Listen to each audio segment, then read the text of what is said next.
इस क्वेश्चन में हम लोगों को इंटीग्रल निकालना है e⁻2x + 3 का।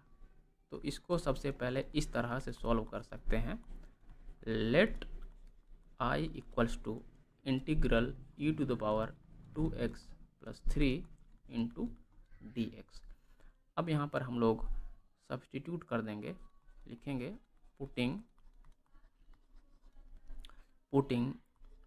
2x + 3 = t एंड, और क्या करेंगे, differentiating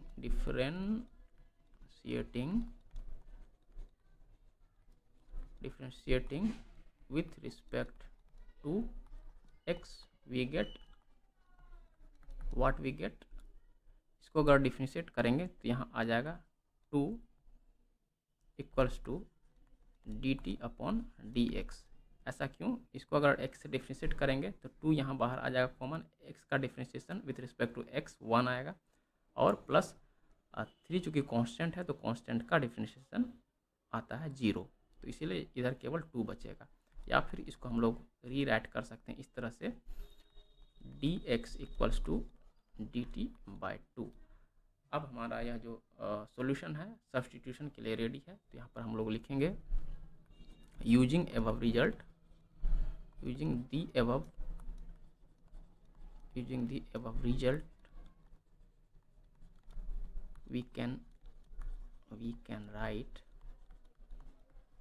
what we can write I = integral e, अब 2x + 3 को हमने t माना है तो t लिख देंगे, और यहाँ बच गया dx, तो dx हमारा आ रहा है यहाँ पर dt/2, तो यहाँ इस तरह से लिख देंगे।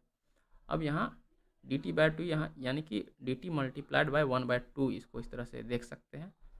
तो चूँकि 1/2 कांस्टेंट है तो इसको हम लोग इंटीग्रल साइन के बाहर ले आ सकते हैं, ठीक है। तो यह जाएगा 1/2 × इंटीग्रल e⁻t × dt, ठीक है। चूँकि हमने यहाँ पर एक इंटीग्रल्स की प्रॉपर्टी का यूज किया है तो उसको हम लोग लिखेंगे since integral of k × fu = k × integral of fu,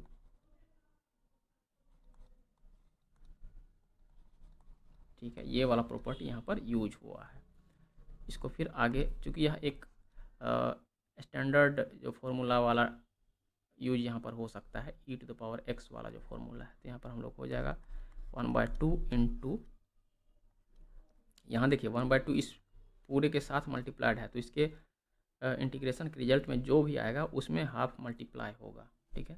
तो इसका इंटीग्रेशन हो जाता है आपका e⁻t प्लस एक कांस्टेंट ऑफ इंटीग्रेशन जो फिलहाल के लिए हम उसको c1 लिख देते हैं, ठीक है। और यहाँ पर सिंस लिखेंगे, कौन सा फॉर्मूला यूज हुआ है, integral of e⁻u = e⁻u plus a constant, ठीक है।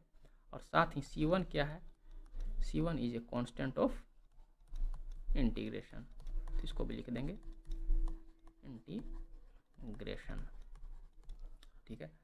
अब इसको और थोड़ा सा सिंप्लीफाई कर देंगे, = 1/2 × e⁻t प्लस, अब c1 की जगह एक सिंगल c लिखेंगे, जहाँ की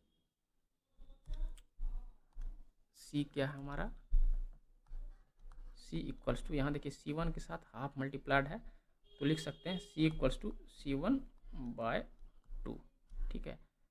तो इतना हमारा सिंप्लीफाइड फॉर्म इस तरह से आ गया है। अब फिर इसको हम लोग बस t का वैल्यू वापस सब्स्टिट्यूट कर सकते हैं, putting back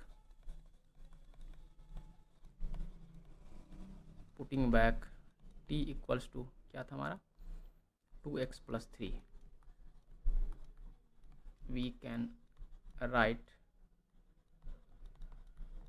what we can write I = 1/2 × e⁻2x + 3 और प्लस कांस्टेंट तो है ही। तो यह है हमारा इस क्वेश्चन का सॉल्यूशन, ठीक है। इसके अलावा एक और रिजल्ट है जिसका हम लोग यूज कर सकते हैं, ठीक है। तो वो रिजल्ट है integration of e⁻a × x + b with respect to x equals to e to the power a x plus b, ये एज इट इज आ जाएगा, यहाँ डिवाइडेड बाय आ जाएगा, यहाँ x के साथ जो भी कोफिशिएंट है वो उसके यहाँ नीचे डिवीजन में आ जाएगा, एंड प्लस कांस्टेंट एक तो आएगा। ठीक है, तो ये वाला फॉर्मूला को हम लोग डायरेक्ट यूज करेंगे यहाँ पर तो भी आंसर आ सकता है। तो हमारा क्वेश्चन था integral e to the power 2x plus 3 into d x, तो इसको हम लोग सीधे लिख सकते थे e to the power 2x plus 3 divided by 2 plus a constant, जो कि इस फॉर्मूला से डायरेक्ट यहाँ पर इस तरह से भी लिख सकते थे। लेकिन चूंकि हम यहाँ पर इंटीग्रेशन बाय सब्सटीट्यूशन सॉल्व कर रहे हैं तो ये वाला भी स्ट्रेट फॉरवर्ड और समझने में आसान है। इनफैक्ट इसी का यूज करके इस रिजल्ट को डिराइव किया जा सकता है। तो ये है इसका सॉल्यूशन।